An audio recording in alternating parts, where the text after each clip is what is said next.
엠마오 연구소. 제가 최근에 오프라인 모임에서 어떤 분이 해준 얘기인데 어떤 목사님이 그런 말을 했대요. 죄를 지어봐야 하나님의 그 은혜에 대해 감사할 수 있다. 이제 이렇게 말을 했다고 하는 거예요. 여러분 이런 말 들어본 적 있나요? 저도 언뜻 한두 번 들어보긴 한 것 같아요.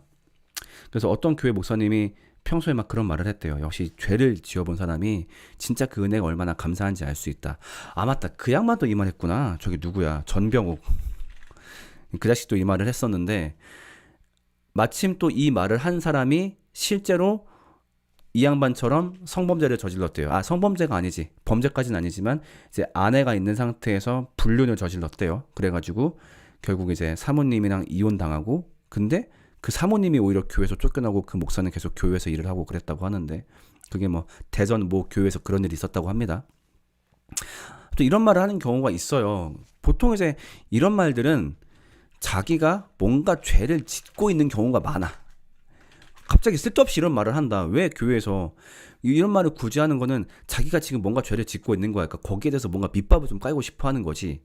일단 대부분 좀 그런 경우가 많은데, 또 이런 말을 들어봤을 때 일면 맞나 싶기도 하거든. 아 맞다, 그치. 일단 죄를 지어야 거기에 대한 용서를 경험할 수 있으니까 이 말이 맞나? 그러면 좀 죄를 지을 필요도 있나?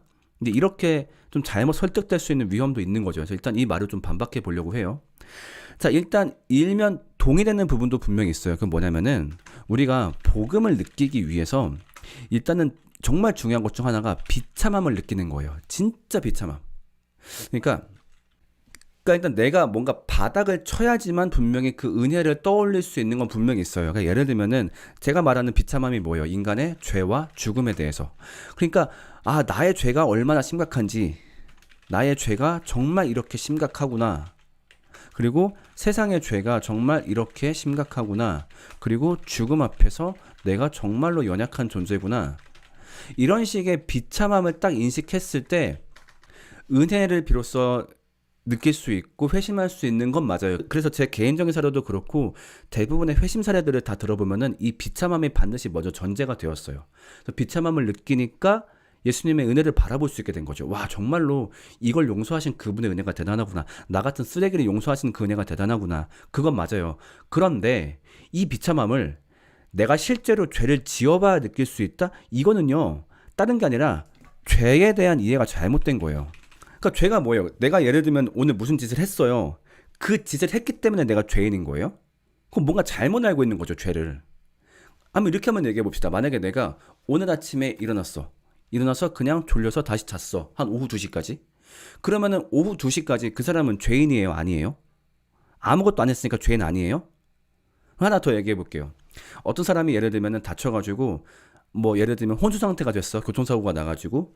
교통사고가 나가지고 한 달 동안 혼수 상태였어. 그럼 그 사람 그 한 달 동안 죄인이에요? 아니에요? 죄인이 만약에 아니라고 한다면은 예수님은 그 사람을 위해서 올 필요가 없었겠네요. 뭐 인간이 그냥 누워있으면 뭐 아무런 죄도 안 지을 수 있는 거니까. 그게 아니에요. 죄라는 거는 우리가 어찌할 수 없는 우리의 신분적인 상태를 의미하는 거예요. 우리 상태. 사실 생각해봐요. 내가 무언가를 하든 하지 않든 내 머릿속에 떠오르는 게 사실 죄밖에 없잖아. 머릿속에 엄청나게 떠오르는 게. 내가 이런 사람들 위해서 자기 신분을 잘 깨달을 수 있게 내가 맨날 예로 드는 얘기가 뭐야. 우리 상상 한번 해보자. 어떤 상상? 우리 만약에 투명 인간 되는 상상 한번 해보자. 하고 싶은 일 3가지만 떠올려봐라. 그래서 여러분 한번 떠올려봐요. 어떤 일 떠올라요? 그 중에 선한 게 있어요? 없다니까. 이게 우리예요. 그러니까 뭔가를 해서 죄인이 아니라 우리의 본질적인 상태가 정말 내가 어찌할 수 없을 정도로 쓰레기구나. 이런 내 상태에 대한 자각인 거지. 오늘 내가 죄를 지었어. 그러니까 내가 죄인이고 나 이제 용서받았으니까 은혜 받았네. 이거는 애초에 죄에 대한 개념조차 잘못 알고 있는 거죠. 아까 말한 것처럼 비참함을 느껴야 하나님의 은혜를 느낄 수 있는 게 맞아요. 그런데 그걸 느끼기 위해서 죄를 지어봐야 된다? 그건 뭔가 좀 빠가란 거예요. 그게 아니라 일단 나의 존재에 대해서 내가 어떤 존재인지 자각하면은 하나님의 은혜를 느낄 수밖에 없어요. 그리고 그 다음에 하나님의 은혜를 느낀 사람이, 이미 그걸 알고 있는 사람이 굳이 또 죄를 지어서 그 은혜에 대한 감사함을 또 느끼려고 한다? 이거는 개소리죠. 그냥 합리화인 거죠.